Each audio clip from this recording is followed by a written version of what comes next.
It's Friday. It's 8 p.m. You know what it is. Let's go.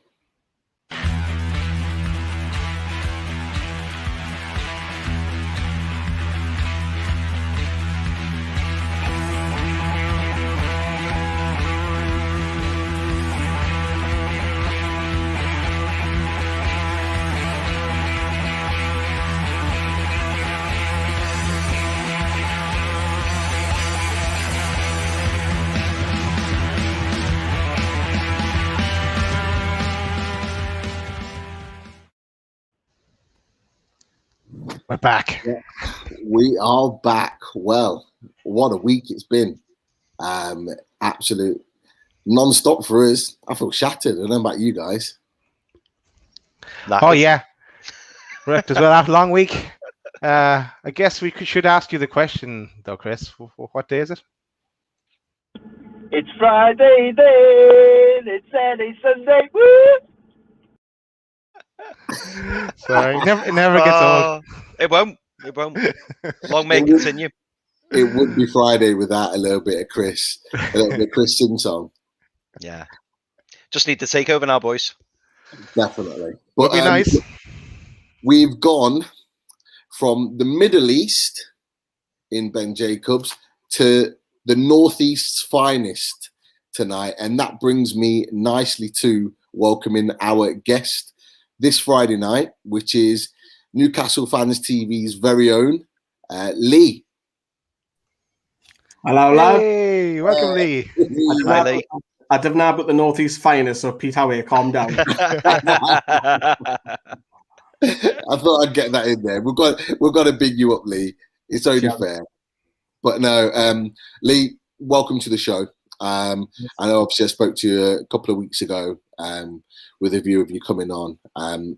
Look, we've known each other for a while now with regards to, podcasts. We were way back when, probably this time last year, we were on Geordie's Down South, me, you, Clinton and Fumby. And then I've been on your show as well to talk all about Newcastle. So I thought it was only fair to bring you on tonight because, look, you're a great guy within Newcastle with regards to the podcasting world. You know your stuff, and it's a pleasure to have you on. So thank you for taking the time tonight. Yeah, thank you very much, lads, for having us on. Good live chat with the comments, chat about football, anything you want. I'm all ears and open to any questions. Great to hear it. But we're going to start off, and this is just something a little bit personal with me, really. I'm just going to ask you the question because obviously you've been podcasting with Newcastle Fans TV for quite a while now, a good few years. For anyone out there that's looking at the podcasting world as an opportunity, how did you start with Newcastle Fans TV? How did it sort of come together? Were you able to just kind of talk about that a little bit? Yeah, of course I can. It actually came from a split, ironically from an ex, and it kind of like I've always wanted to express Newcastle United as a kid. I've always been that way. I've always didn't want to be like a journalist or anything like that. I just love talking about football, and obviously the new media, as you call it, came out, and obviously YouTube's the new phenomenon. Everyone's got YouTube. All the kids have got YouTube. So I thought this was a platform, and I didn't take it seriously. Originally, I was only doing it once a week. It wasn't serious until really towards the end of the season where McLaren/Benitez came in. Then I started to do a lot more videos, and the subscribers jumped up quite dramatically. It's a platform for everybody to use, and if anybody wants to do it, the only thing I would probably say is be consistent with your uploads. Worry about the quality later on. Be consistent. Get your name out there. People will relate to you. People will warm to you. You're all Toon fans. We're Toon fans. So that's how it all started originally. And then obviously, as we grew bigger and bigger, we got more people on board. People have left. New people came in. Got a website. Got a podcast where itself has a footballer or a celebrity on every week, thanks to Sam and Johnny. There's loads that goes on. There's always something going on with NFTV literally every day. I spend like about 4 to 6 hours per day, every day, doing something. So I love it. No, spot on. And like I say, it really is. And obviously for ourselves, we know, Daz especially, the dedication that it takes to put these together. So no, really appreciate your work. Watch a lot of your stuff, Lee. So yeah, no, it was great to hear how it kind of formed and come together, because you are one of the biggest podcasts out there. You've got a huge following, and rightly so. The guys that you've got on, and we'll talk about, Greenwood and Mulliner as well, because they've got a very interesting show tonight. We'll talk a little bit about that later. And like I say, it's always a great watch. The one thing for us, this is a big part of you coming on, and why we're so happy to have you on, is that we appreciate other podcasts. We appreciate the work that you guys do. And we talked about Paul as well, Team Review, and yourselves, and there are others out there that do really good work and put a lot of time and dedication into what they do. So just on that piece, sorry to put in, but no, I just Newcastle Fans TV was the first podcast I ever watched to do with Newcastle, and I know I was a really big fan of, especially the earlier stuff. I haven't got to watch the newer stuff, let's say, but yeah, back when Kyle and Paul and Isha and Rob and and you also go off on your little road trips to the matches and stuff like that. So me living in Ireland, I was there. Oh, this is brilliant! It brought me into the actual game and go to the games, and so it was great. I really enjoyed the channel. So good work. I know, and that's what thank you very much for that. And that's what I actually miss: the content and games. Yeah, that's what our channel is starved at the moment. It's good, StreamYard is a fantastic platform. But for us, it's a substitute. We want to get back to those games, get back to making content on the road, coming home 3-4 in the morning, absolutely shattered. You've got 3 hours sleep, and then you're doing a 12-hour shift. Let's do it. I love it. Do you know what, Lee? Just to add into what Daz has just said then as well. Before I kind of, like you were saying then, about like YouTube being like the younger generation, and that that's the people's go-to. Before I started really watching podcasts, or just at the very start when I started watching podcasts, I always remember, and you won't remember this, but I do.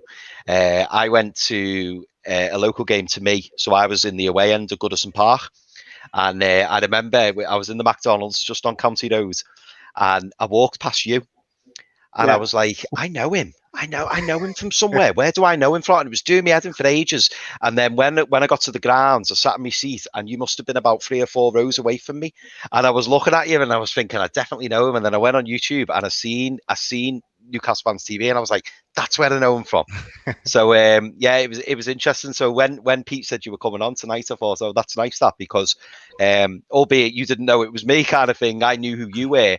And like you say, it just goes to show, doesn't it, that the internet and YouTube and podcasts, they can be such a powerful thing.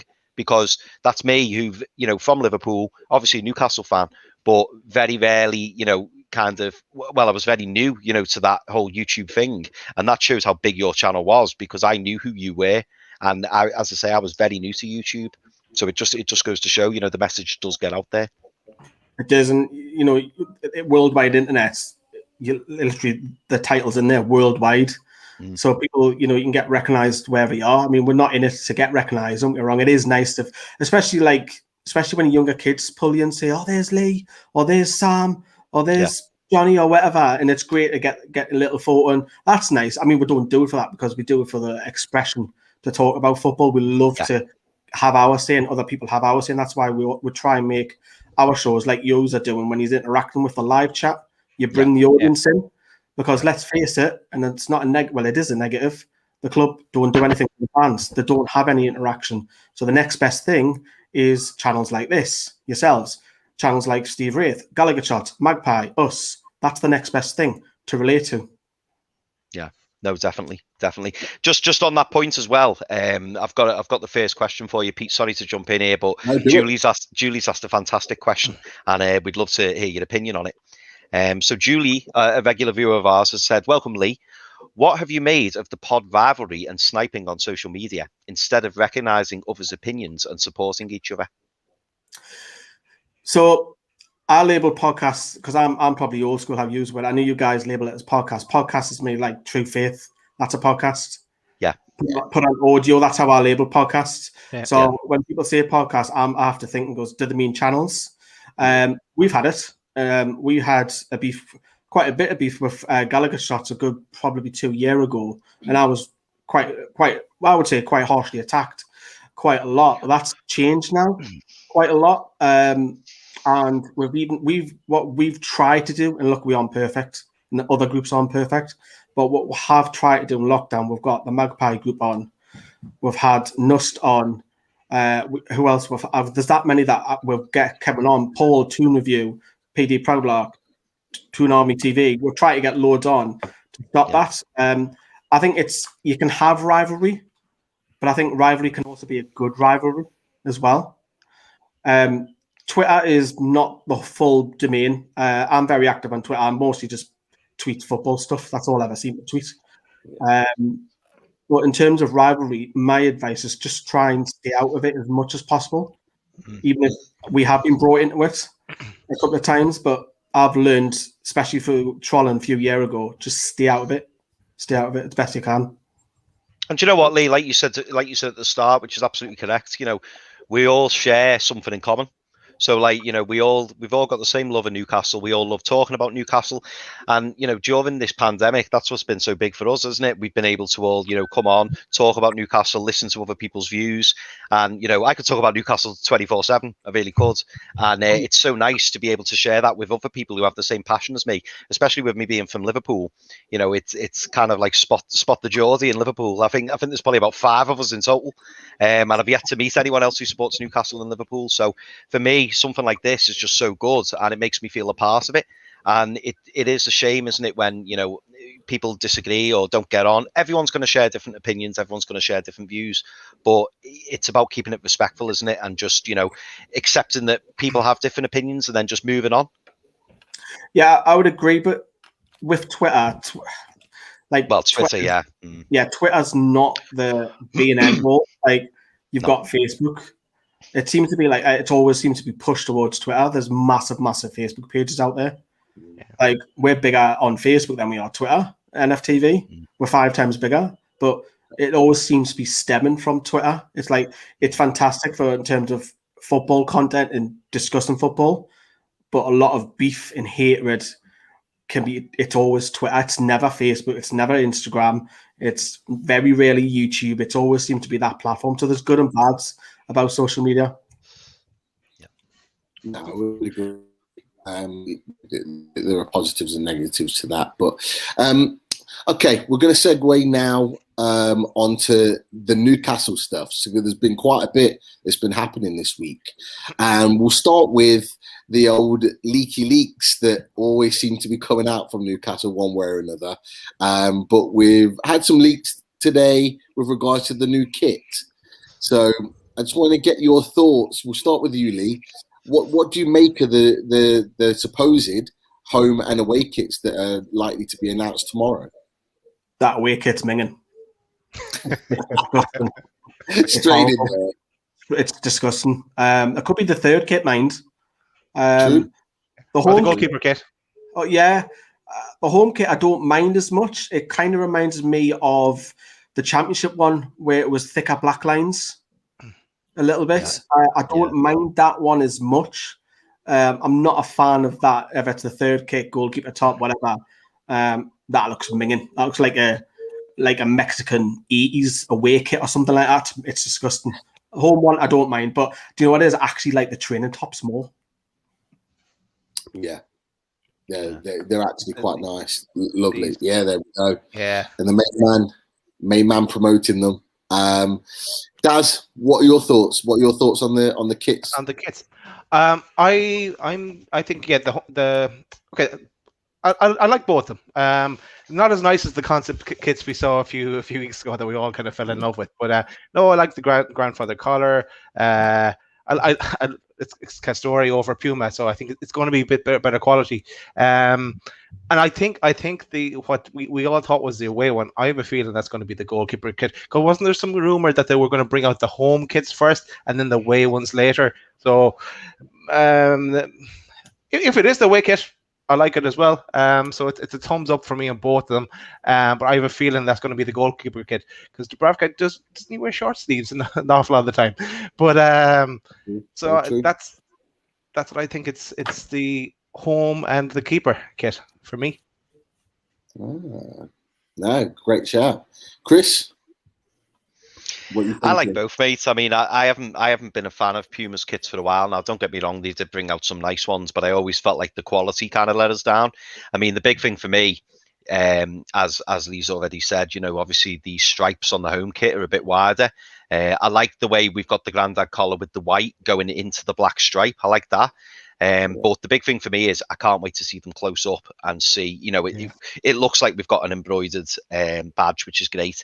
Interesting to see whether the Castore one is embroidered as well. It looks like it is, but again, until you actually see it close up, you know, you don't know. I'll tell you what I am slightly disappointed by, and I think Wolves have got it on their kit. You know, the way they had Castore written at the bottom of the shirt. Yeah. I thought that looked really classy. And as you can see, we've got like a little logo in the you know, the bottom right of the shirt, if you like. Yeah. But as I say, I'm going to wait until I see, you know, actually see the reveal, see what the quality's like. In terms of the away kit, I see where Lee's coming from. It's it probably wouldn't have been my choice, but I do. You know, we had that shocking, weird purple one, didn't we, last season? And when I first saw it, I really liked it. And then the more I saw it on, it kind of like reaffirmed my first thoughts. Like I thought it was a bit unusual, but I do understand why people don't like it. But Daz, you may be right, mate, because I think the last few seasons our goalie top has been pink or purple, hasn't it? Yeah. So it could well be the goalie top. Who knows? We'll see tomorrow, 8 o'clock. Yeah. Mark, welcome to the show. Thanks very much, boys. What time did you call this? Late as usual. Yeah. I was demolished. Chinese demolished. Chinese late. Yeah. I tell you, it's my little lad is 7 tomorrow, so with a bouncy castle out the back. So he's had his mates down tonight going nuts out the back. So it was like, right, we'll get a bit of scran ordered, get sorted, a couple of pints into me, and get sorted. But the bollocks of the Chinese man was late, so I'm like, oh lads, come on, you're killing me here. I'm gonna have to lash it back now. So if I dash off at some point, it's because I'm full as a fat wife's sock. But yeah, I'm all right at the minute. But it was good. But yeah, anyway, Lee, welcome. Nice to meet you, mate.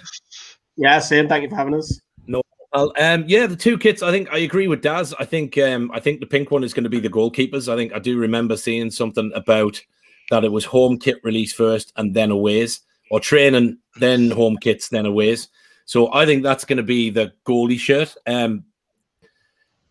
Yeah, I don't know. I, to be honest, I like them. I mean, I think if you look at the pink goalkeeper shirt that we had with Puma a couple of seasons back, that actually sold out, and they didn't actually make any more, and people were looking for it. And I think sometimes you see a shirt to begin with, and you kind of go, "Oh yeah, I'm not keen," but then 2 seasons later, you're kind of like, it turns into a bit of an iconic shirt, and you're seeing them up on eBay and different places. So I think if it is the goalkeeper shirt, I think it could be a bit of that that people end up starting to look for it. I hope they sell it. I think the normal thing, Pete, is everybody sees the kit's first initial action is not, I don't like it, I don't like this, it's pink, it's whatever. But you know what? The sad thing is we'll all go out and buy them. It's a change from Puma. If both those shirts are on sale, I'll buy them both. I'll buy the away one. I'll buy the trainer kit. So, I think as long as it's not going into Mike's coffers, then I don't mind. Thanks, Bren. Yeah, I'll probably get written up for that. That'll be a YouTube strike. There you go, straight off the hip. If Richie is watching, if only we had someone on the inside. But that's a different story. That is a different story. But yeah, get that. Yeah, I like the strips. I agree with Daz. I think anything is an upgrade on Puma. And yeah, but just talking to strips, I've had a load of people DM me today. Where did I get the England shirt from? I got it online from Next. Now there are other reputable retailers that you can buy a shirt from. But like most, a lot of the England gear is sold out.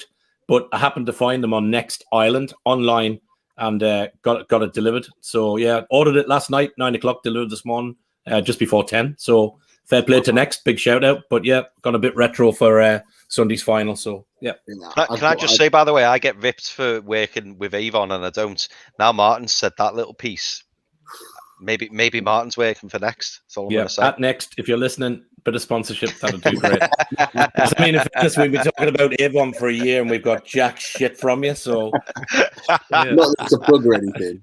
But yeah, just my little bit on the kits. I think I'm the opposite to everyone, because as soon as I saw them, I loved them. I love both. I thought they're really smart. I love the collar on it. I just, you know what? And I think Martin touched on it as well. I just love the fact that it's got Castoria on there.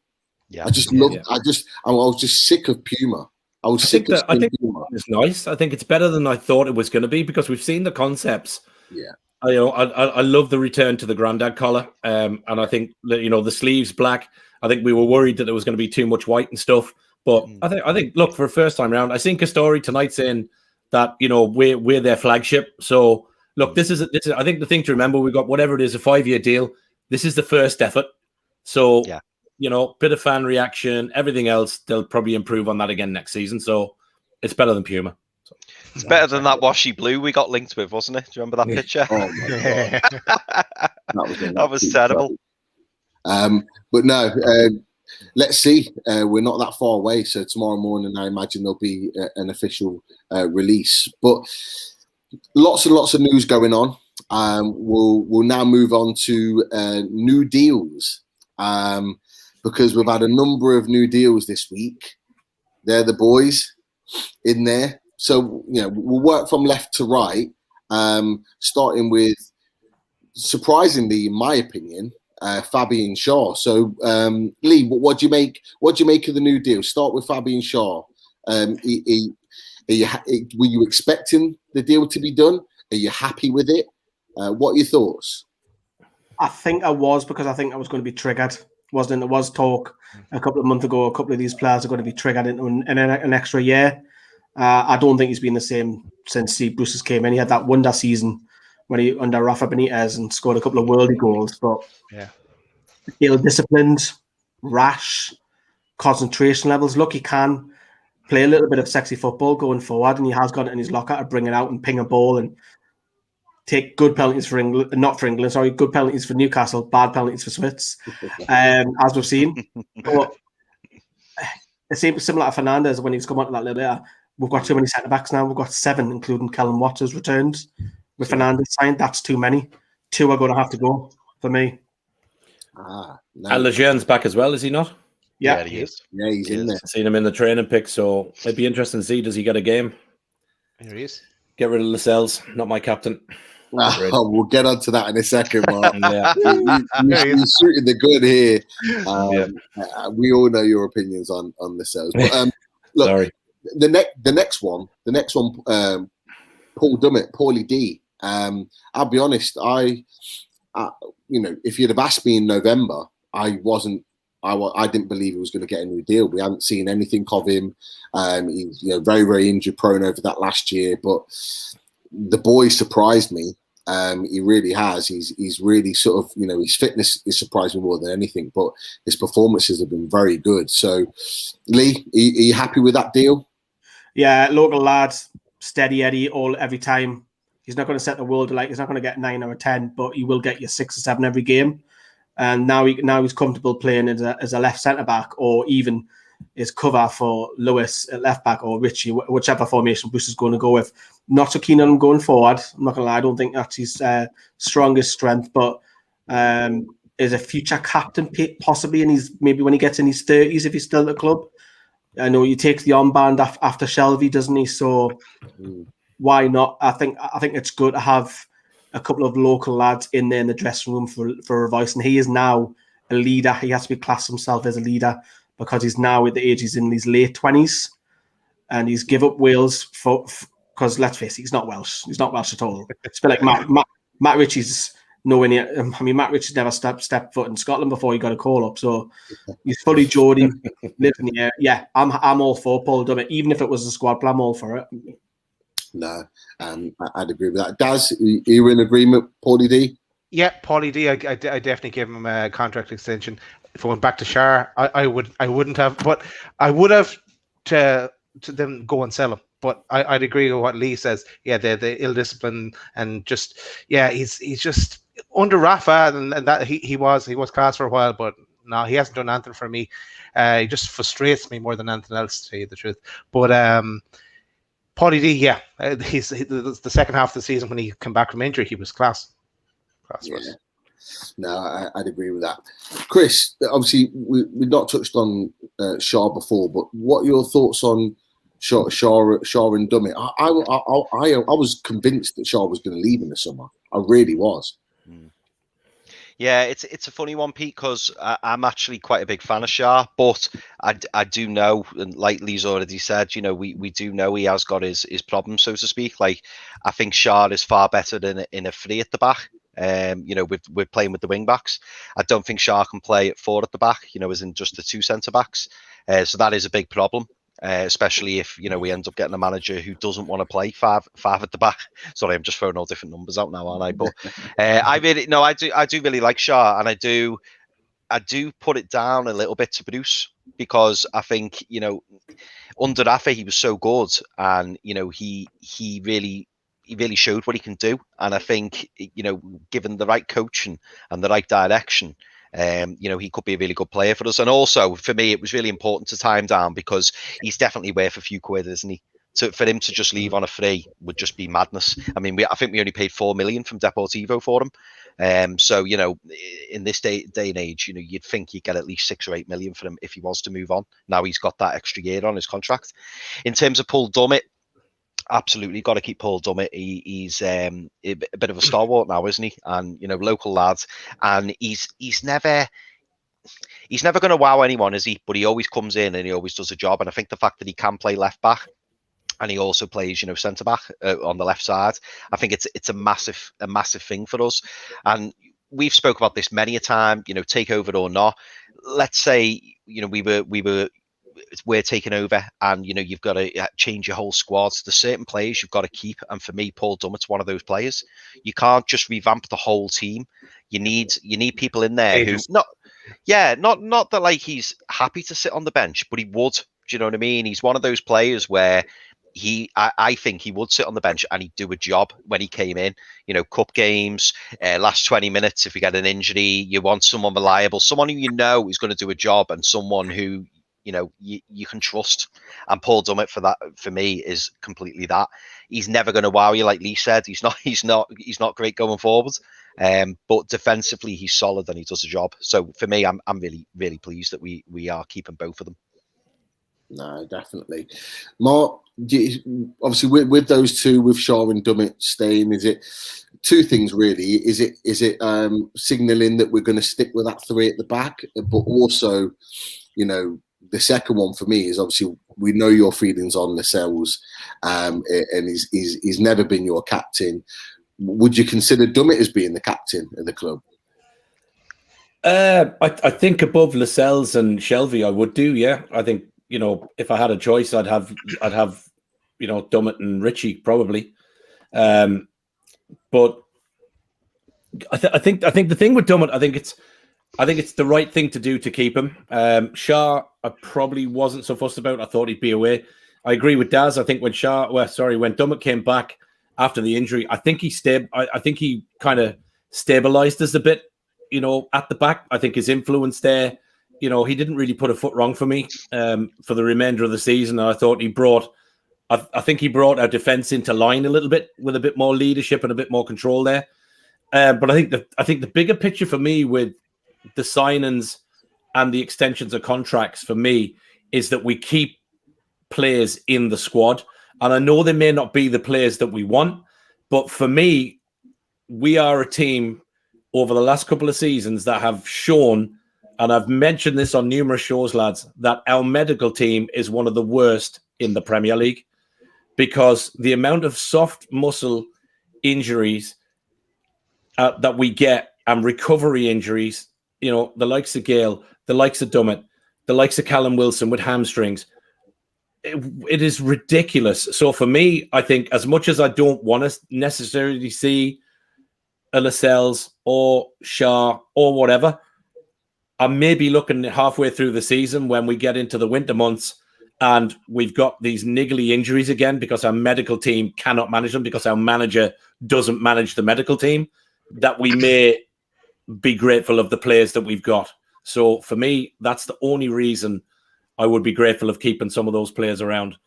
Really, we should be an eternity on when you think that some of these players are still there from the team that was in the championship. So, yeah, for me, it's about covering the injuries.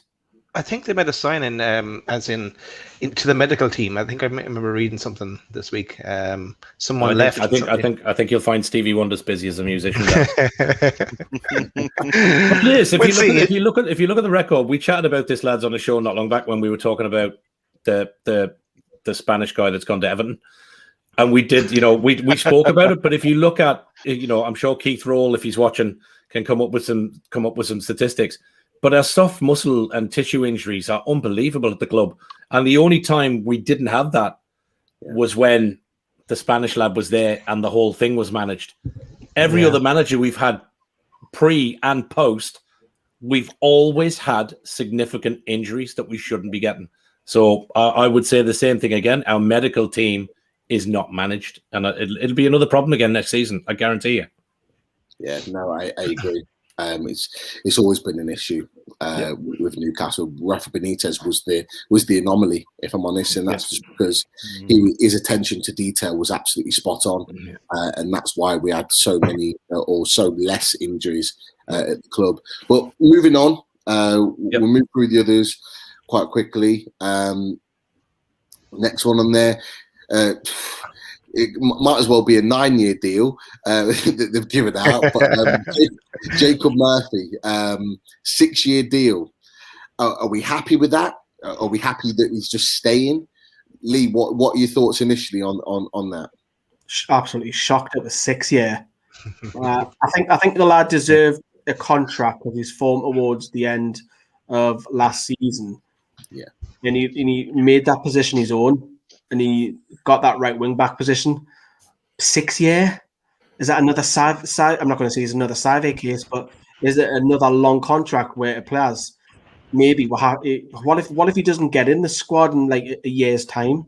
What if he's then loaned back out? Is another case where we've got a fat long contract like Jack Colback or an Henri Saive just collecting wages. That's my only criticism of that.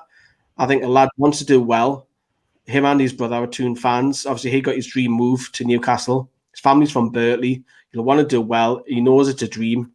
He's living a dream. He talked about it in the interview. He's living us as a fan base. He's having that dream. I think he's a good squad player. I think he's a good option off the bench. For long term at right back or right wing back, Jacob Murphy's not the answer for me. I do feel further up the field though, Almiron, Fraser, and ASM need testing a little bit more. Jacob Murphy for me is more of a forward player in the long term. Yeah, I agree. I don't think he is that standard. I think he's underneath Fraser, Almiron, ASM. But in the time being, for the next season, if we are going to play wing backs, I'm all right with him playing right wing back. Long term, I'm not. He's a squad player. Yeah. I think if Fraser continues the attitude, though, Lee, I'd rather have Murphy further up the pitch and in front of Fraser. 100%. I wouldn't sell Fraser because I think there's still a lot to come from him. Hopefully. He had a very poor season, but if you said keep or sell, you've got to keep him. Oh no, I would definitely keep him, but I think he needs to. I think he needs to earn his spot for me. Definitely, but I agree with the fact Murphy needs to be further up on that right or left hand side because he's an attacking player that comes in. We know he can score free kicks. We know he's got goals in him. He just needs to be 20 or 30 yards further up for me. I agree on the Fraser point. I think he could really have a good season for us. I know there's questions about his attitude, but he never had a pre-season. He actually didn't play any real football, really since January 2020. Just before lockdown. When you've got that period of time not playing, I think it's always difficult. But with Jacob Murphy, I always go back to that 0-0 draw against Liverpool at home around Christmas time. We played him further forward. He was at one point for long parts of the game. He was pretty much playing as a striker, but he caused them so many problems to their back line because he's so direct. He's fast. He's fast, not just with the ball. Not just without the ball, but with the ball as well. He's got electric speed. And that directness at times, we miss that. We get it from ASM, but when he's not there, we miss that direct play. And I think he's a great alternative. But I do agree with Lee. I think he's likely to be a squad player if we're looking to move on and really improve the squad. But we'll just go around the houses. Daz, what are your thoughts? Yeah, no, pretty much what you guys are saying. I was so surprised when I saw 6 years as well. I said, is that a mistake or something? But yeah, I can understand giving him a 2 or 3 year contract within the idea of hopefully the takeover happens and sell him on. But yeah, no, I saw the little interview he gave, and it showed the kind of the denim away jersey back from the day as well with himself and his brother. But no, glad he's with us. But just the length of it. It makes no sense the timeline, but yeah, happy enough with it, I suppose. Yeah, definitely for now. I agree with Sam. Sam, just come on. He said he's chuffed for Murphy. Hopefully he kicks on. He's already kicked on last season from where we expected him to be. If he can kick on again, then we've definitely got a talented player there. And he can take a free kick as well. If you remember, he scored at least one. An option. Yeah, definitely. Yeah. Chris, thoughts? Yeah, similar to you, lads. I mean, he was definitely deserved of a new deal. 6 years, not so sure. Probably would have been 3 or 4 for me. Long term, do I think we should keep hold of him? I'm not so sure. It depends how he kicks on from last season. Obviously he went away on loan, got his head down. He's a Newcastle fan, which is a bonus because he wants to be here. So that is a big pull for me. Not suggesting that we have a team of Geordies or a team of Newcastle fans, but it does help when you've got a player who really cares and really wants to be there. I think that is a big thing. I remember saying when his contract was running down that for me, I hoped that we'd offer him a new deal because, again, thinking from a selfish point of view, he's definitely got resale value. If we were to sell him, maybe in 6 months or a year, again, you should be able to command at least 8-10 million for him. And that's if, he's not been playing very much. Obviously, if he kicks on and he's really good, we might want to keep him. But like Lee, I'm just not sure over 6 years. It just feels a little bit hasty for my liking. I was a preferred 3 or 4 years. Yeah, we're for some reason Lee Tron is obsessed with these 6 year deals. Yeah, he's handing out to everyone. If he's handing out 6 year deals, and I'll take one. On their pay packet, I'm there 100%. Pardew would turn it down. He'd want 8. Yeah, it want 8 or 12. Mark, very quickly, you happy with it? Yeah, I think the thing with the timeline of the contract, I think obviously if the admin girl is on furlough, then it's obviously the same contract they use for ASM. So I think they just type out the name differently. So I think you'll probably see, I'm surprised we've got a couple of 1 year deals. I'm surprised we've not seen everyone on 6. But yeah, look, I think he deserves his chance. I don't think 6 is the right number. I think I would have been more inclined to give him a 2 year deal. But yeah, he's a young lad, cares about the club, heart's in the right place. To kick on, for me, the only way to kick on is game time. But I know very, very quickly, I know we aren't talking about him, but I would just throw a bit of a quandary in there, which is what do we do with Lewis? Yeah. It's a good point. I think this could be a massive season for him. He has to improve on last season, but will Bruce start with Richie if he goes a 5 at the back again? Possibly. Where does that leave Lewis, But here's my piece, is he an option to play further up the pitch as he did for Norwich and play on that left-hand side?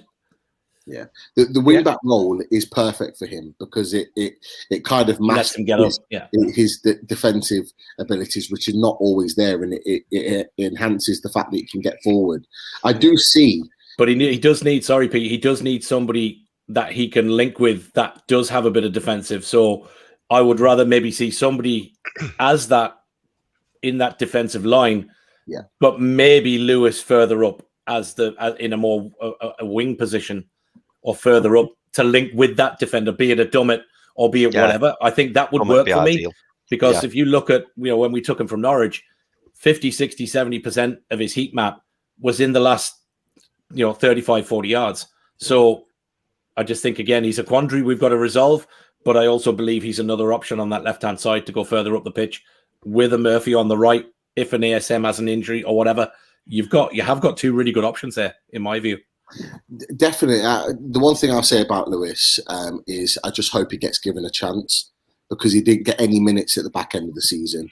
And when you've got a lad there at 23, 24 years old, that's still got a lot to develop in his game, he needs minutes, he needs to play, because that's the only way he's going to get better. Lee, what you just really quickly, what are your thoughts on Lewis?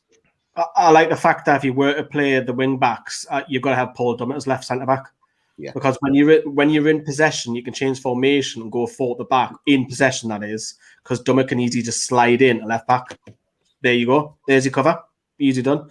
Yeah. Lewis, I wouldn't get rid of him. No, I think he is a talent, and the last thing you want to do is flog him on and then see him do well because he's got time somewhere else. I don't think Klopp goes in after him, Lee, if he's not a talented kid.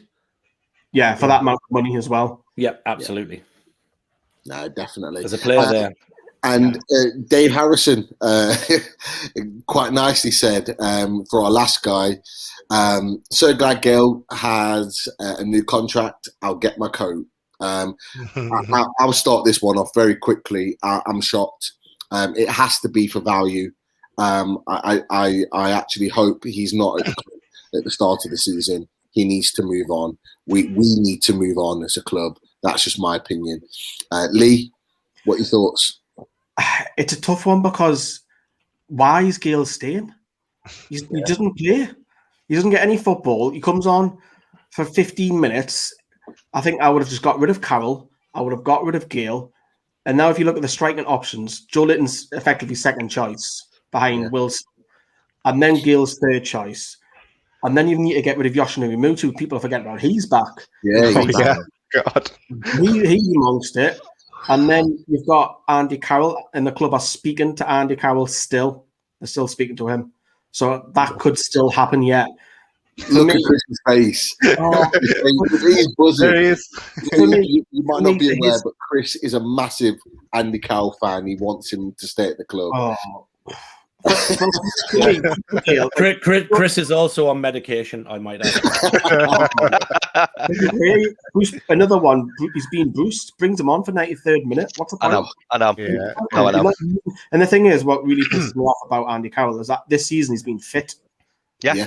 He's fit Been fit, we've not played him.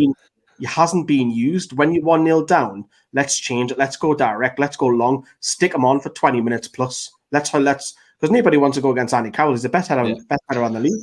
Stick him on and run Carroll off him. Lee, come on every week, mate.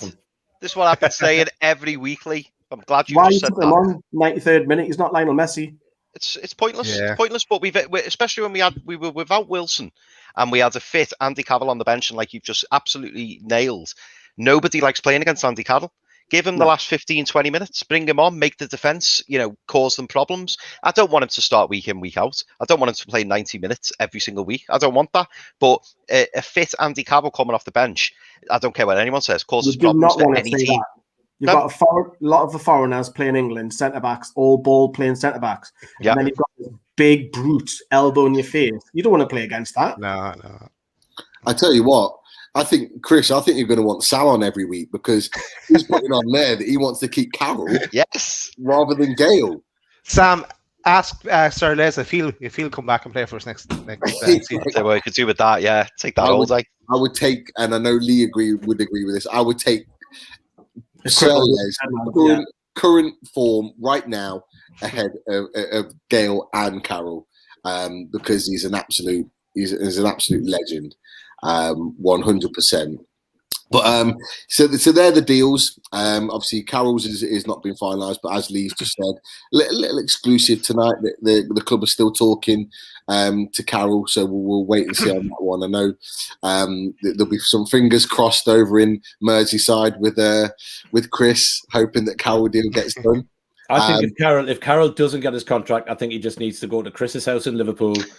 And on a Saturday when he's got nothing on, him and Chris can play like rounds of World Cup out the back of Chris's house. And that's about all he's good for. And then they can sit on the back of Chris's steps and reminisce the old days and stuff. Flicking through the Avon catalogue. Yeah. They can look at foundation and stubble remover and stuff like that. Perfect. Right, he's no stranger to Merseyside. Spent a few years on there as well. Yeah, he did. Yeah. But, Still Rafa. right, I'm going to move on just because there's a couple of other points we could talk about this. That comment's amazing.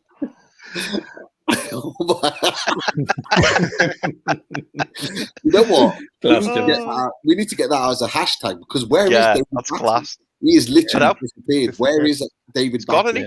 He never ever did and never does anything on media. He's not on anything.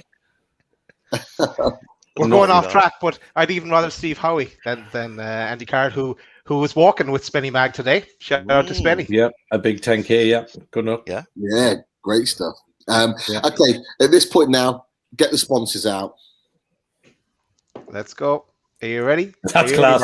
Daz wasn't prepared at all. I was about to pick up my cup. I know. Yeah. Oh, hang on. Yeah. I don't know what I'm doing. Yeah, Centre Rail. Bruce in. So Bruce and the guys over in Centre Rail, right in the heart of Newcastle upon Tyne Central Station, who have been sponsoring us for a while. I did say last night on the show, Ben Jacobs, that we do need to do some sort of a giveaway with Centre Rail. So I'll drop a message to Bruce. But yeah, they look after us. They are a top-notch little place to go into, get your fine ales, pale ales, your jam donut pale ale, which I've been told is amazing. Distilled gins and a load of local northeast brews from crowds like Brewdog and so on. So yeah, go in there, ask for Bruce, tell him the boys on Loaded sent you, and he'll look after you. Get in there and get some cans ready for not only Sunday night, but hopefully a takeover in a while. Mark, I'm sure you mentioned a while ago on one of the other shows that there was a jam donut ale. Yeah. I did just say that again. I'm glad you were listening, Pete, on that link. Yeah, excellent. Yeah, thank you for that. But I will send you. That's the one that I want to try. So, Bruce in when I come up. I'll be up in a couple of months. Yeah, I'm coming. And jam donut. Yeah, he does a jam donut one. It's meant to be all joking aside, it's meant to be really, really nice. I'm not really into all my pale ales and stuff, but I have been in there a few times when I have been over, and the shop, it's a cracking little spot. So even if you just want to go in there and browse and stuff and have a look, there is some amazing ales in there, and you can really, really go well. So yeah, get in there. Quality. And as always, like and subscribe. Make sure that you're tuned into Loaded. That's slow again. Thank you for watching, as always. It's a pleasure to have you and the guys in the chat.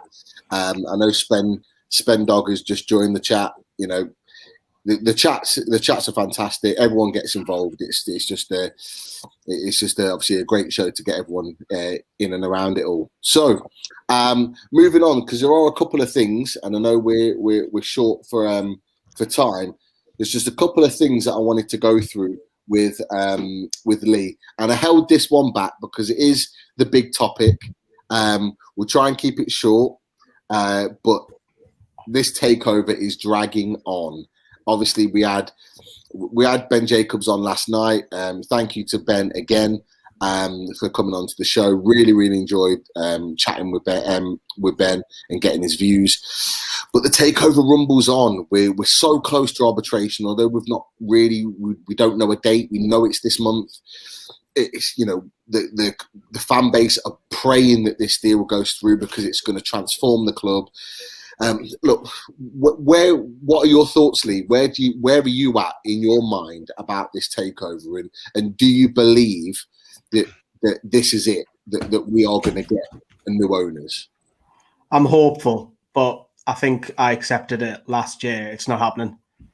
I just think, right, last year I accepted it. Yeah, there's a lot of rumblings going on. Ashley court cases, arbitration against, you know, competition rights is another separate issue and what have you. I think I just accepted it and thought, do you know what? Because of all the crap that we went through last year, just get it done. I don't want to see it. Oh, this is happening. That's happening. This is happening. Because the Binzai group 12 months prior were an absolute joke, going through everything via third party. And it seems to be every year. And I just want to wake up and it's done. I don't want all of this build up because it's negativity and it's anxious. A lot of speculation in the August accounts and what have you. And a lot of journalists. Nobody knows what's going on. There's too much speculation. The only thing that knows that's going on is when this arbitration kicks off. I would love it to come out and say that Newcastle United have a takeover, but I think we've also got to have a little bit of reality check that it might not actually go through as a takeover. Ashley might get compensated at the worst case, and we're still left with Ashley. I know Ashley will fight, and that's the only other thing I'll say positive about Mike Ashley. He wants rid of this. Good. Get it done. Get out of our club. He's trying to get rid of it. And you know what it is? You cannot even blame him because he's done everything by the book. And trust me, I know that'll probably get clipped up, but Mike Ashley's done it by the book for the takeover. Just the takeover, by the way, because we all know the history of what's happened throughout the years. We don't have to bring all up the stadium change and all whatever. He's done everything that he can do. There's no finger pointing here for Mike Ashley for this bit. He's fighting. He's going to court. He wants the arbitration. He's got 2 separate issues going on. There's nothing physically he can do. He's getting the best lawyers in. He's getting DeMarco in. He's trying everything. He's had enough. This has just been sitting on him for so long. And then the pressure's been cranked up with Amanda Stevie, which I was very, very surprised to see her come out and speak, because she's got to be careful what she says, because if she says too much, it could affect the court case and what have you. But she's been very selective on her words and fair play. Would love it. And she's, she's from where I think she's North Yorkshire, where she's originally from. Ripon, yeah, Ripon, North Yorkshire, yeah, which is only like not even an hour drive. I'm hopeful, but I'm also a massive doubt that Ashley might just get a big compensation fee. Yeah, it's always been a worry for a number of fans in the fan base that it was always a case of, he's just going for compensation. The one things that I will say is that the noises that have come out, the statements, not just from Ashley but from Staveley and the consortium, that they are fighting for this takeover, and that Mike Ashley picture with the fists up, I think is the perfect way of describing it. He is fighting with us for the first time ever in his whole ownership of this club. We're actually fighting for the same thing. Speaking with Ben yesterday with us guys, I think it was interesting that there's a few things, certainly the way he was talking, there was a change from all of the podcasts that he's been on, whether it's been with Steve and NUFC Matters, whether it's been Gallagher Shots. I sense a different tone. I don't know what you guys think, Daz, Chris, Mark. I'd sense a different tone from him last night, and it was interesting because I think Keith Patterson on the Fab Four touched on it as well. The fact that he mentioned about the owners and directors test not holding up, not being strong enough to be held up with regards to the arbitration. And that stuck with me when Ben said that it might not be strong enough to be held up in arbitration, and that might get us over the line. And obviously Keith tonight talked about that, and that is a change of stance, because Ben's always been very much, down the line in that the Premier League have been strong. They've got a strong case, blah, blah, blah. But I don't know what you guys think. Daz, what are your thoughts about that, about the takeover now? Yeah, and you were just talking about Ben's stance. Yeah, it did seem to. It wasn't all negative anyway. It was kind of more balanced, let's say. Yeah, and I think we have a big 6 weeks ahead of us now, because didn't Keith say something about 2 weeks ago? It was 6 to 8 weeks. I know it could be 6 months for all we know, but I think keep the fingers crossed until August. See where we are then. Keep the faith. Chris, are you the same? Yeah, do you know what? I definitely got a feeling yesterday that Ben's kind of weird, and I watched it back, and I agree with what you're saying. He kind of it felt different, didn't it? I know Ben always tries to stay on the fence. He obviously, being a journalist, he doesn't want to commit one way or the other. But I always felt that Ben's stance was always a little bit more towards the no, whereas yesterday it felt a little bit more towards the yes, in my opinion. And like Lee said, and Liam Kennedy often says it as well, I think we all just remain hopeful. That's more than anything. I can't say to you now I'm confident, because I was confident all that time ago. So I am hopeful. That's probably the best way to put it. I mean, everything points and looks like it's going to be positive, but I'm just really reluctant to kind of get myself too excited, despite my "It's Friday" videos, because I nearly got sucked in, didn't I? It wasn't. You know, that was about 3 weeks ago, wasn't it, Pete? Oh, Pete, honestly, yeah. You had the champagne on ice. I restocked the fridge and everything. I thought it's happening, and then it was just quiet, and then I was like, not again. Yeah. So, yeah, cautious but hopeful.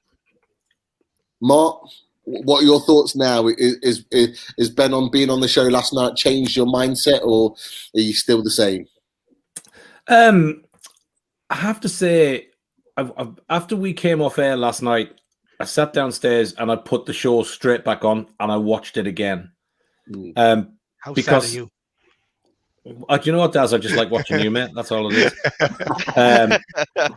But I didn't get to say Anthony yesterday. No, for a first.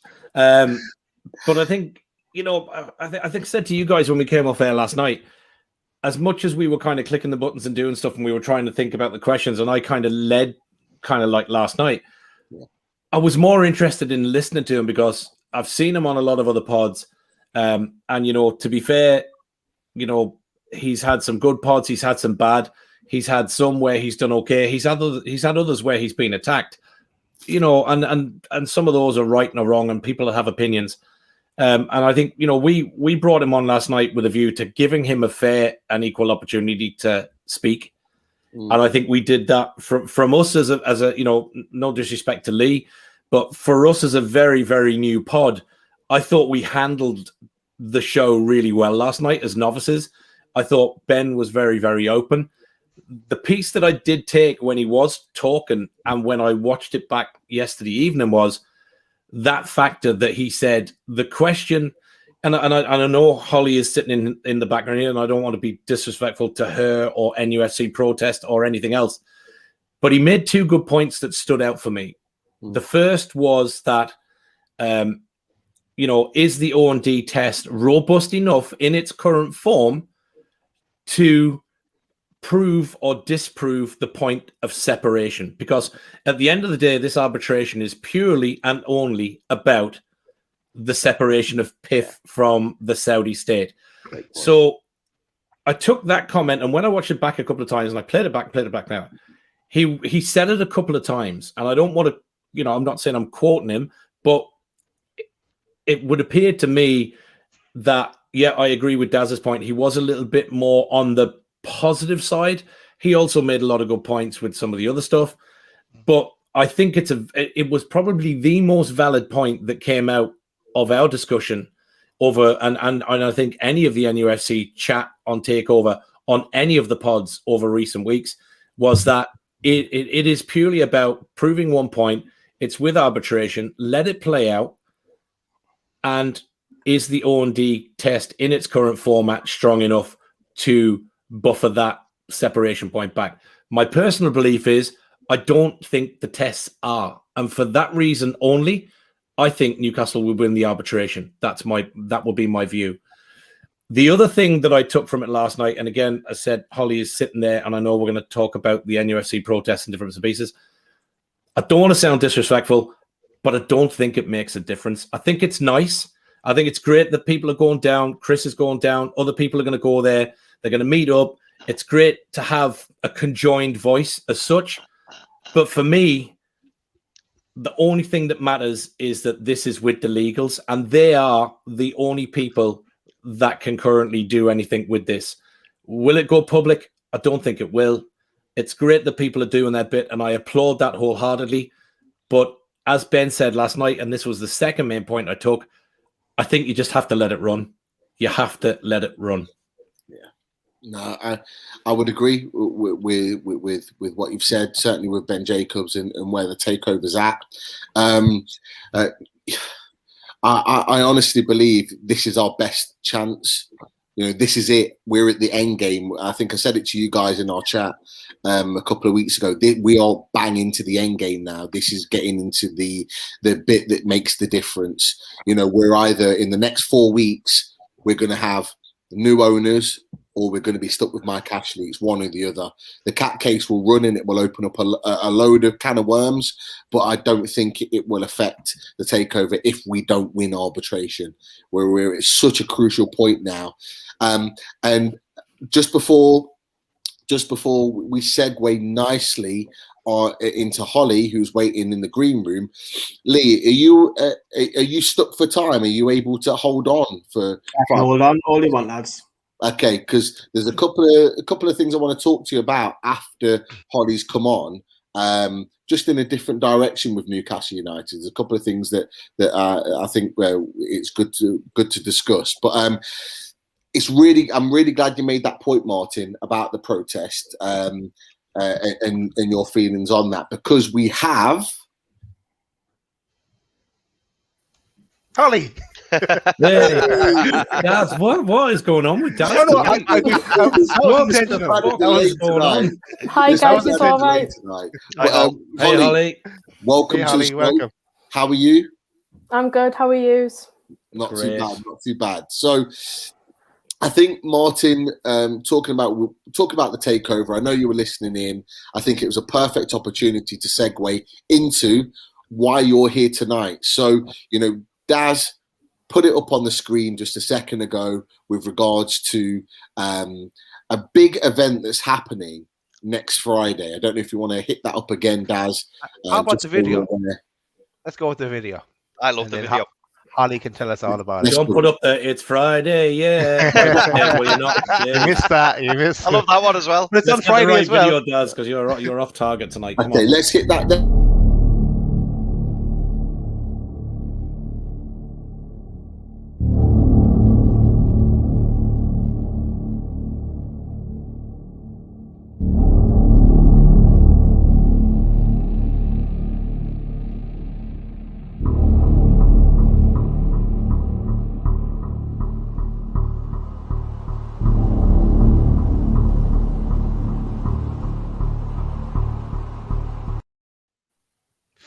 Powerful. It is powerful, Really. isn't it? It's like Jaws. I love that music. I love that music. I do. It means so much, and it really emphasizes the point. But Holly, talk to us. I know that you've been doing a lot of work behind the scenes with regards to this. Talk to us about what's happening next Friday.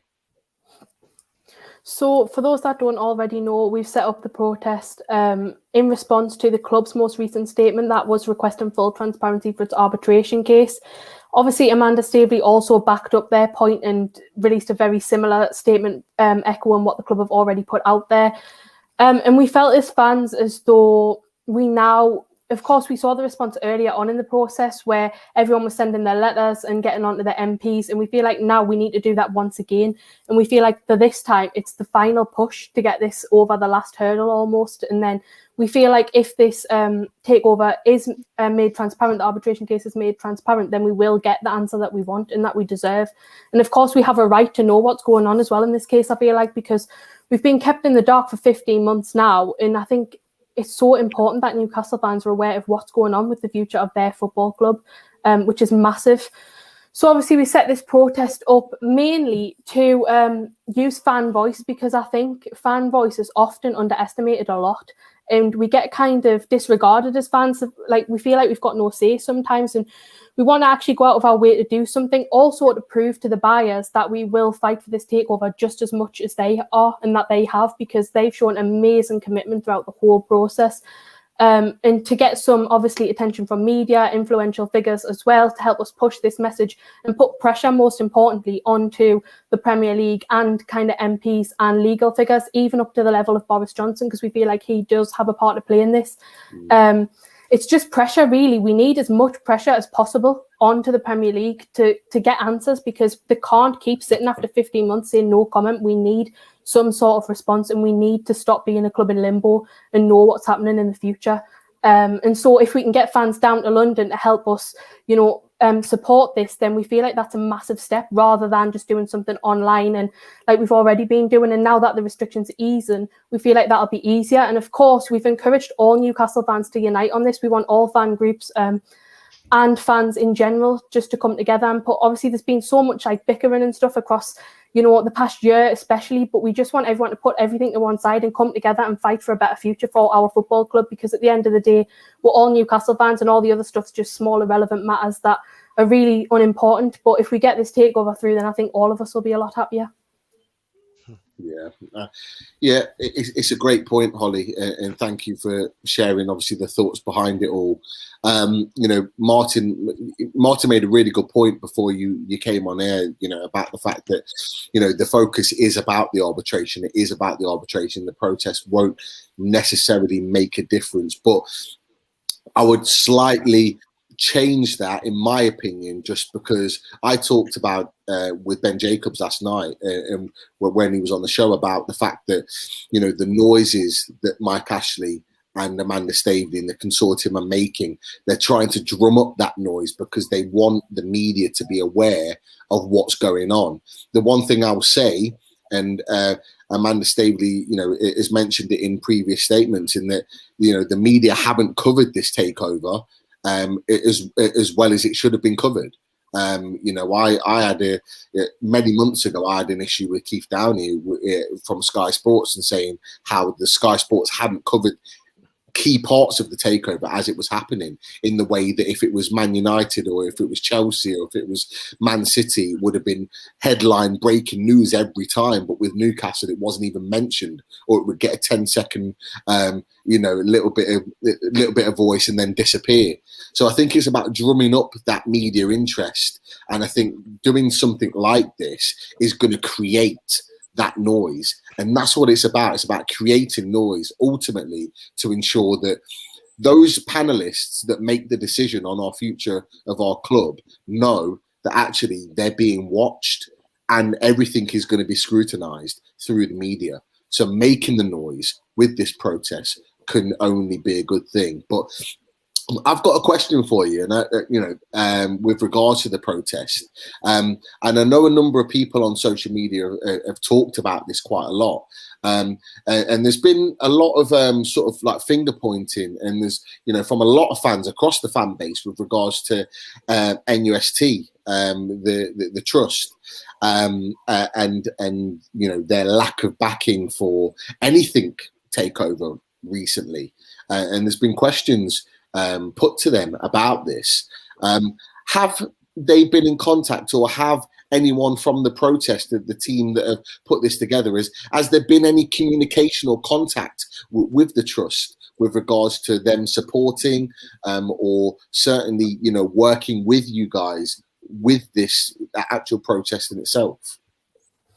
Yeah, the NUST is someone that we wanted to get on board from the offset, because they do have a massive voice for Newcastle United fans, and we think they'll be very beneficial to have on board. It did take a while to get a response, but thankfully today we have had communication with Alex from the trust, and he has put a piece out in the True Faith. They've put a piece out in their kind of media and released that now, which is available on the Twitter page as well. We have shared that, so that's brilliant now that they are behind this and they're backing this. We're hoping we can get a representative from the trust to come along with us on the bus, because that would be massive, and we'd really appreciate that, of course. So we are trying to organise that, but they are behind the protest now, which I think is really, really important, because they have been getting criticism, you know, whether that's justified or not, I'm not sure. I think everyone deserves time. And they've now responded, so fair play to them, and I think they deserve every bit of praise for that.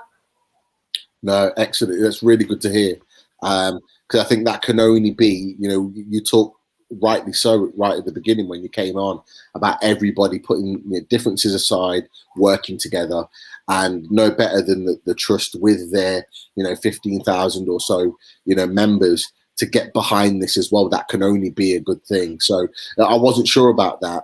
So I'm really glad to hear that they're on board and they're working with you guys, because, you know, in terms of numbers, in terms of really emphasizing that point on the 16th, that can only be a good thing. But guys in the panel, Daz, Chris, Martin, you got anything to add with regards to the protest? For me, I think the protest is a good thing, and I like the way that the fans have got behind it, and I know I like the idea of a peaceful protest, and I know everyone's heart is that is going to it and supporting it is true and related to it. But I don't know, I just have this negative perception maybe that the UK government will just ignore it. It won't make a difference. But that's still not a reason not to try it. And why not? If I was living in England, then I'd try to go along to it as well, especially to meet everyone that we've interacted with, because there seems to be a lot of people that go into it. But I just kind of a bit worried that it'll be just brushed over. I hope I'm wrong, but that's still not a reason. Go for it, try it, and we'll back it as well. You know what, Daz? I think the most important thing is that we do something, because there'd be nothing worse than sitting here if the takeover does fail and thinking we could have done more. At least we know we've tried as fans and done our best. Exactly, Holly. You know what, Holly? I was. Oh, sorry, Pete. No, go on. No, I was just going to echo what Holly said. I mean, for me, when I first heard about it, I thought, great.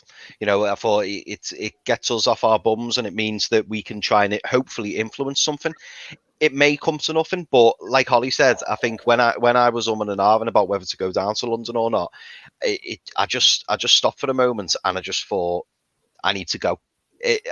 Thankfully, I'm one of the lucky people who are able to go, and you know, I just thought, I've got to go, and I think if I didn't go, I'd regret it. You know, being in a position, you know, that I can go, and yeah, I don't know. For me, I think if it works, if it helps in any kind of way, I'm not saying it will. I'm not saying that I expect, you know, the government to kind of, you know, back down and just go, right, okay, let's get it all out in the open. I'm not suggesting that's the case, but even if it brings that little bit more media attention, that little bit more pressure, that could make all the difference. And, you know, it shows as a club how united we can be as well. So I think it's a positive, and yeah, I'm really looking forward to going. Yeah, it'll be great to see people there from all different fan groups as well. You know, I think that is the key message that we want to echo, Chris. Like I've mentioned before, it is just unity. We need everyone on board now, just for one day, you know, just to push this through, because this takeover is the one genuine chance that we have at a better future, and I don't think we could get a better chance. It's dreams, so it's what dreams are made of. You couldn't ask for anything better. On paper, this is the perfect deal, and if we can do something to try and get this through, then go for it. Yeah, this is utopia if it works out. It's not going to cause any harm. It's not going to make things any worse, put it that way. No, it's only going to benefit, isn't it? No, the one thing I added, I think I mentioned it last night, is that, you know, I want this to work so much. I want it to be successful, you know, not just with numbers, in terms of numbers being there, but actually, you know, going there and not being sort of swayed in a negative way, because the people that are going down there are going for the right reasons, but you always get one or two that could potentially ruin it. So it's making sure that the police are aware that you're coming, and making sure that that's being secured, and, you know, are you all together, where you're going to be set, how you're going to sort of promote or protest in that. I just wanted it to be, you know, well thought out, and it seems like you guys have done that. So, you know, I'm really pleased, and I'd love to be there for that protest. Unfortunately, I don't think I'm going to be able to make it, but I will continue to try and hopefully make a surprise appearance on the 16th. but regardless, the guys that are going down there are going to do the job, and I'm really, really glad that. You know, firstly, that you guys have put this together, but also thank you to you, Holly, for coming on and promoting it again. And I'm sure, you know, between now and Friday, 100%, between now and Friday, we'll promote it again, and we'll get it out there for you. So anything that could be of use or benefit to you guys, let us know. Keep in touch, whether it's Mark, whether it's myself, Daz, Chris. Let us know what you need, and we'll get it out there. All right. Yeah, of course, that's brilliant. And of course, thanks for having us on, guys, because I am trying to obviously get on as the most like fan channels and stuff as I can, because we want everyone's support on this. You know, we want to prove that it's not just certain podcasts, it's all of them. We want them all on board. It's not, you know, no one's discriminated. Everyone can come along. And I don't know if anyone on here has seen it yet, but we did have a message from Mirdad Gadusi, Amanda Staveley's husband, from PCP, that has sent out his message supporting the protest as well, which is massive, because you couldn't ask for anyone better to support it really than him. Exactly, that was cool. Well, you've been on the biggest one now, the biggest podcast, Holly. So never mind. Never mind Lee's one; it's only a small one. Just to go back, there's a couple of comments there. David Baird, I'm just going to pop it up there. Lads, fan protest work when was fought against the ESL, so why the negative against the protest next week? Can I just say there's no negativity? It's an opinion. So from a point of the 4 or 5 of us on this pod, we 100% support Holly, NUFC protest, and the actions that the fans are trying to take, including the message from Maydad and everything else. Yeah. My comment wasn't negativity, because I think, listen, if you do nothing, to make Holly's point, if you sit in your backside, do nothing, you'll sit with a life of regrets. And that's on many things in life, not just protesting about a football club. For me, and I think Holly just touched on it there, do you know what is more important? Once the 16th is over, and while arbitration and everything else is ongoing, every single black and white Newcastle fan podcast matters. NFTV, Loaded, Gallagher Shots. Stop the bitching and moaning with each other. Get together and be united, because 100%. That is one of the strongest powers that we have on media, not only turning up in London, but we've got more power with 8 or 9 different podcasts. Paul at the Toon Review, Iceman, Baz that does his show, John Sinclair. There's at least a dozen pods that we have got hundreds and thousands of followers, not just what turns up at that protest. So once that piece is done, what's more important for me is that all of us get together, put whatever differences are there aside until this takeover is either done or not, and then we move on. But come together. 100% well said. I think Julie says all. Preach it, sister. Come on, you'll be singing next. I'm all in favour for everything, and everyone will have different opinions, right? If I was there, same as Daz, I would go down to it. Do I think it'll achieve anything? That's my opinion, right? But I would go down and I would wave the flag, wave me banner, hate Masters, hate Boris, whatever it happens to be, right? We're all getting stuck into it. But the bigger thing for me is the power of social media that we have to come together is stronger than anything else that we have at our powers at the moment. Yeah. I'm not happy with this comment from Yano, by the way.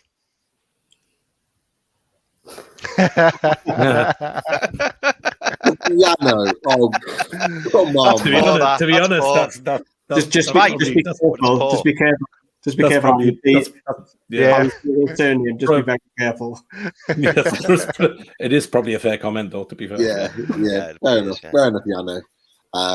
But yeah, right, at this point, Holly, thank you so much for coming on. Really, really appreciate it. And stay in touch, and we'll continue to promote. Thanks, guys. Cheers, Holly. Cheers, Holly. See you later. Take care. Right.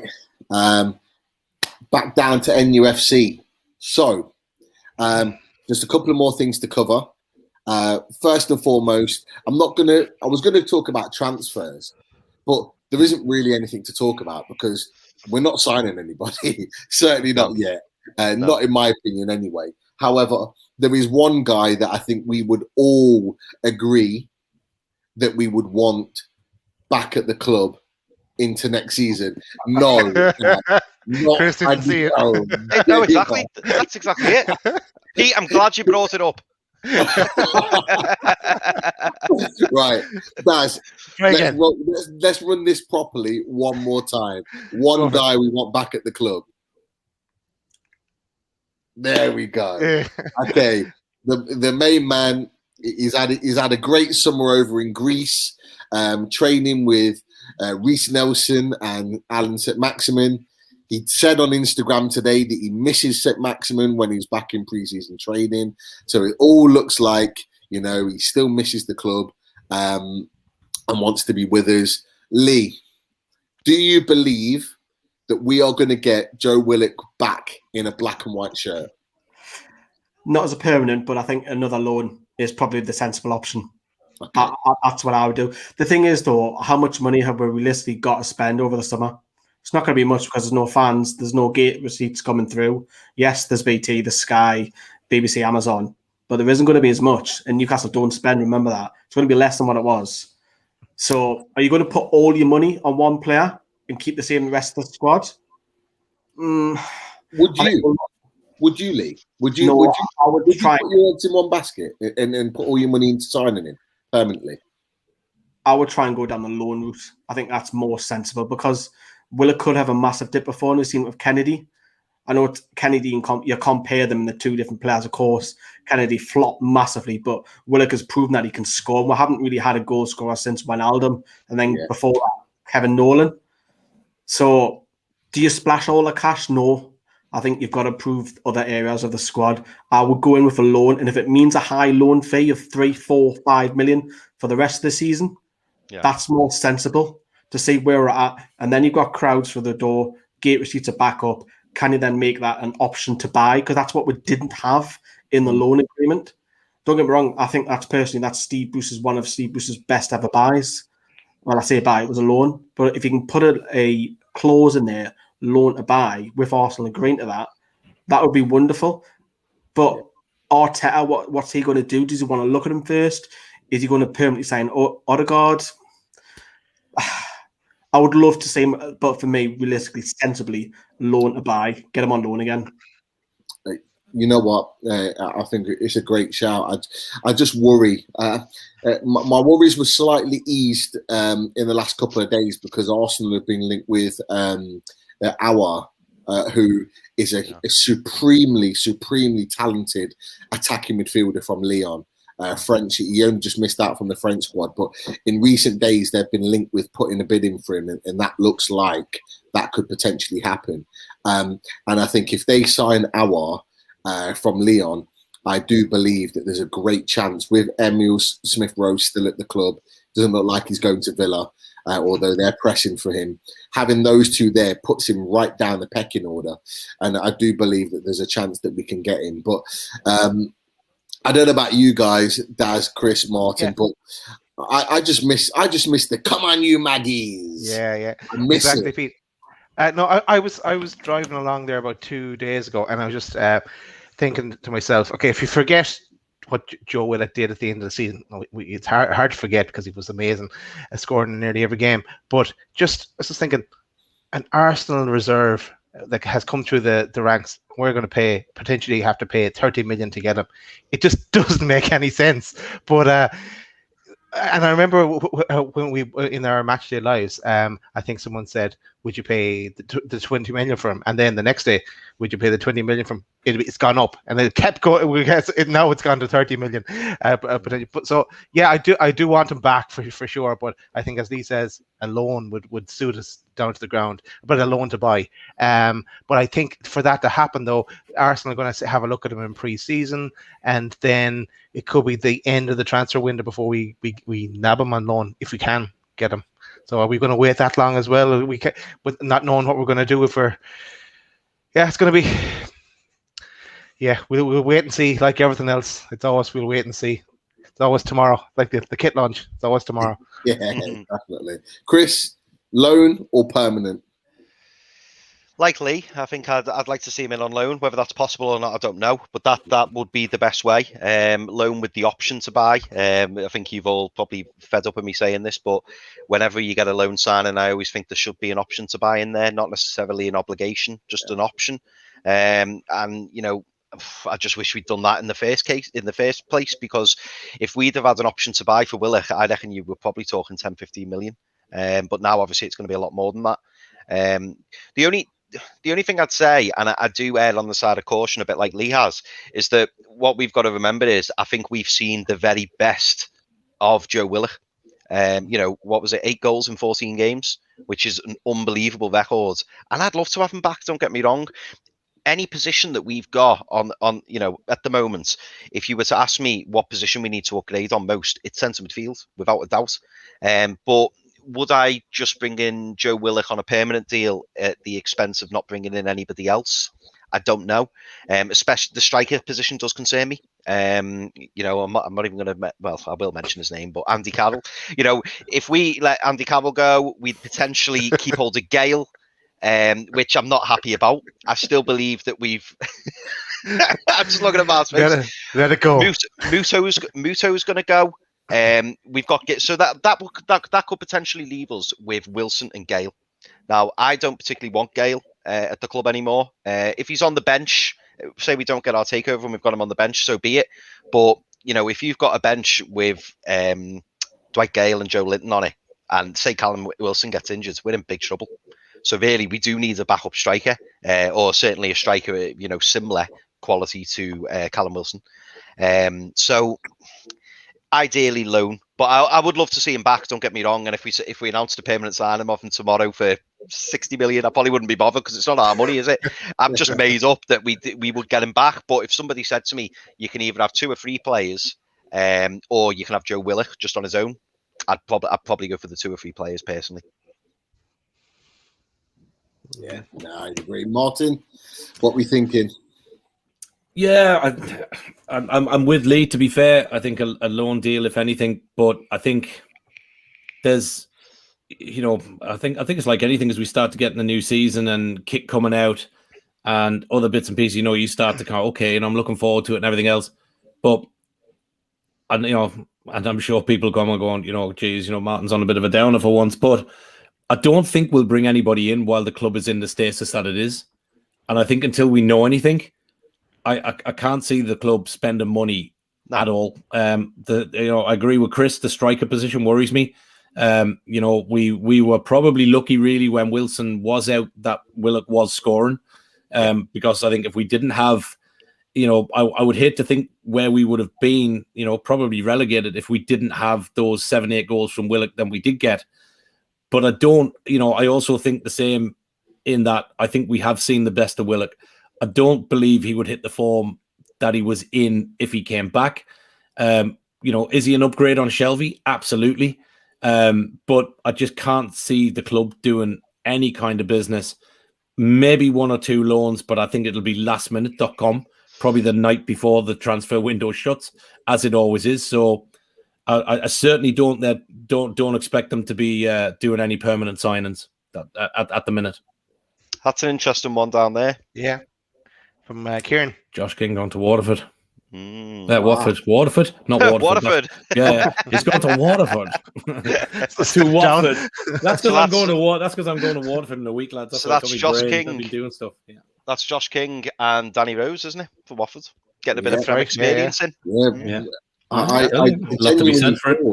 genuinely thought he would be one that we would get in later on in the window. So that's really disappointing to see someone of his ability, because I think he's a good player that had a really bad move at Everton. Yeah, go to a newly promoted side. I think that's one we missed. But I think Martin's right. I think with the future of the club in the balance, I don't think Mike Ash is willing to put any money in right now. No. I think that's the biggest issue for us. And I think that's part of why you're seeing some of the deals that are being done and the extensions is why they are where they are. Because I think if the takeover was done, or you had an answer either way, Mike's either got to splash the cash to go again, or his hands are washed and somebody else comes in and they change that team up over a period of time. So I think while it's with arbitration and the rest of it, until we've got a definitive answer, there is nothing happening, lads. Nothing. Limbo. Yep, absolutely. Definitely. Unfortunately. Right. Something a little bit different, but we'll move on to the last point. I know, Lee, you obviously have an interest in everything Newcastle United, whether it's, you know, like you've said, we talked on the chat, whether it's, you know, under 18s football, all the way through to the first team. But also you have a keen interest in Newcastle United women's team as well. And I know you follow that. And, you know, the men's team don't win trophies very often. But this year, 2021, earlier on in May, the women's team won the cup. So I don't know if you just wanted to talk a little bit about that. So it was the Bluefin Sports Insurance Women's Cup winners of 2021. Did you cover that in any way, or were you able to watch it? Yeah, I was there. Yeah, so our second channel, NFTV Extra, is kind of more the stuff that you've got to be a hardcore fan and know about under 18s, under 23s, and what have you, what goes on. Some Newcastle fans aren't bothered, and that's fair. That's fine. People are just the first team. What happens at board level and what have you. Where I'm really into what happens across the whole board. Who's the next under 18 kid to come through? who's the next under 23s, whatever. The women's as well. The thing is, and this really, really pisses me off about the club, is that they don't do anything for the women. It's the foundation who've now took the women on. Talked about this loads. The need money pumped into it. And what really frustrates me, that we should have a WSL side. Why can't we? Why can't we have a women's league team? Because Durham have got one. And Durham doesn't have a professional men's football team. They're in the championship version, a league behind the WSL. And they're actually, I think it was second or third in the league, and they're doing really well. So why can't we have a WSL side? And the reason why we don't, because the money is not there. And I've always said that, these girls they work in the box office, they work at universities, some of them are students. They don't get paid to do this. They just pull on the black and white shirt because they want to go out and perform and love the sport. It's horrible. It's not great for women's football. And I know some people look at women's football in general and just look at it thinking, what, a bunch of girls kicking a football. That's, you get those. I get that. You're going to get that in life. But do you know what? I've actually been to quite a few. And obviously I've took the girlfriend, I've took the little one. They've enjoyed it. You're more closer to the action. You can hear the girls. They come over. They speak to you. You can take photos with it. It's a lot better interaction. And also, even on social media, they interact with you a lot more. Do you know what it is? If you've got a young girl who's 4, 5, 6, 7, take them along, a couple of quid. You know what? They might fall in love. That's how they may fall in love with football. It might not be through Newcastle United. It could be through women's football. Yeah. And I've also said that, and they should trial it because other clubs have done it. If Newcastle are playing, it's 7 o'clock against whatever, the women's team should kick off 2 hours earlier and allow to play at St. James's Park for free, get the fans in, see what it's all about, exposure to them, see what it's all about. Some people might, it's women's football, but I tell you what, I bet you pick up a few fans. Oh, yeah, right. Good idea. Yeah, tried that. Too right. You see the amount of fans that come into St. James's and really soak up the atmosphere from an early point in the day. That's what I do. And with that, you would naturally pick up fans that way if they were playing at an earlier point. So it's a really, really good point. But they beat Wallsend. Is that right? Wallsend women's team 5-1. Yeah. I know I went left field completely. Why? But you're right. Why money should be pumped in, because we should have a WSL side.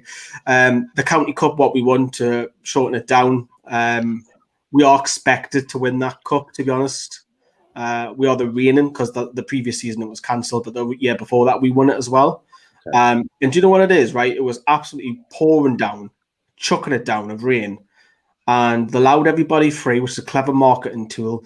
And we're turning and actually went to the wrong stadium originally. That was funny. That was on the blog. We got there late anyway. And there was about 1,000 people there. Wow. About 1,000 people watching that game. And you look at non-league clubs in the area, some of them don't even pick up a quarter of that in our region in Newcastle. So it was great to see it, and hopefully it picked up a few fans. And you know what it is, and you should, lads, reach out to the women's, because we've got Becky Langley on, we've had Brooke Cochran on, get them on, and because they need exposure. They definitely need it. We talked about, obviously, Holly earlier on with the protest. The women's needs exposure. There's nothing there for them, and it's a shame, because the club, in all honesty, don't give a shit about them. Yeah. Interestingly, Lee, you say that, because I've actually sent a couple of DMs to Becky to see would she come on loaded and have a chat about the women's league and stuff. And to be fair, she hasn't responded. She probably thinks I'm a stalker. So I don't know, maybe if that's something you could help us with a bit of an intro or whatever. But we would love to chat with some of the girls and talk a bit about the girls' game. So if there's anything you could do on that to maybe help us with a bit of a reach out, but we would love Becky and some of the team to come on and have a chat about the whole thing and everything else. So we'd love them to come on. Absolutely, we would promote it, because I think I agree with you. It needs the exposure, but we've really struggled just to get a reach out. Really, go for the foundation. You've got to go for them. They'll interact with you. The players can't do anything without the say so. Okay, so that's how that explains it. Plus, I'd say she seen me picture and that was that. So it probably was that. Probably was that, yeah. Just, I don't know if people, we've been over firing the questions and that there, but just breaking news there for anybody that didn't see it. Sebastian Eubank, the boxer Chris Eubank's son, has unfortunately passed away this evening. So that news is breaking all over Twitter and all over the internet at the moment. So obviously, hearts and thoughts go out to Chris and their family.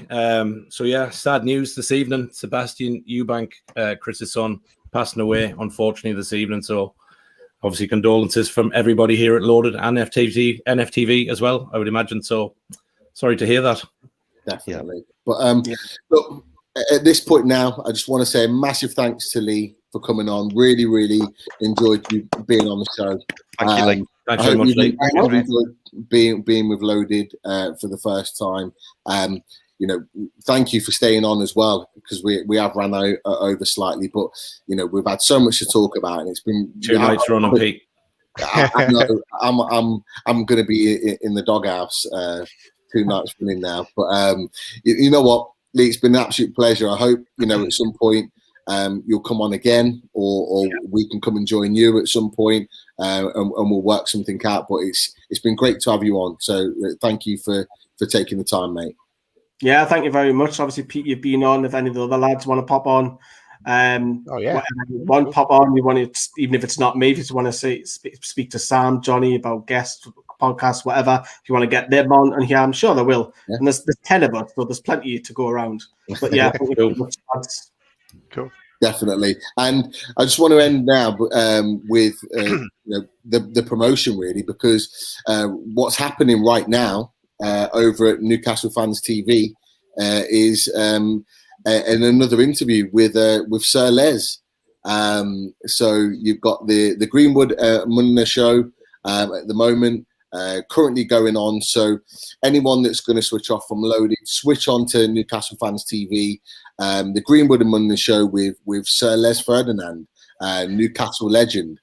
So please go and watch the main man talk about Newcastle and all things black and white. So again, massive thanks to Lee. Thank you to the panel as always. Absolute legends at Loaded. Guys, can I put in Pete for 1 second, because I want to say what's happening over the next few days. I'll just get that in as well. First of all, for Loaded Mag coming up, and next Thursday we have another special. Chris, talk us through who's coming back. Takeover George, he's back. He's back. So we've been speaking to Takeover George, as we fondly call him, and yeah, George is agreed to come back next week. Really looking forward to hearing from George. I've been chatting to him, and he's got a lot of thoughts. I know he's dying to do another thread, but so whether or not he does that in the next few days, I don't know. But George has agreed to come back on next Thursday at 8 o'clock. And us at Loaded cannot wait for him to come on so that we can talk up more things all Newcastle. Cool. And Martin, you've got a show coming up on Wednesday at 7:30. Yeah, I have. So for those that did, when we were doing Loaded Football Weekly, a few weeks back, we had Tom Lumley and the Brave Liaison on. Tom and Billy did the quiz. We had a real good cracking night. But coming up on Wednesday evening, 7:30, Tom is going to come back on. We've got a quick half-hour show. But Tom is going to do a full live acoustic set. So it is our first ever Loaded live lounge. So yeah, hopefully you'll join me on Wednesday, 7:30, where Tom is going to do a full-on live session from the house. So yeah, not my house, his house, but he's welcome to mine as well. But yeah, that should be good. So a good few tunes, a little bit of chat with Tom. So really, really looking forward to that one, because he's a cracking lad, it's a cracking band. Perfect, Martin. And right after that, on the same night, Richie goes into with the Loaded Lounge again with Shade. And I think I spotted this band, and there's a set of brothers in this one, and they I think they're Man United fans, and they just remind me of Gary and Phil Neville when I saw them in the little clip. So I just thought that might be interesting.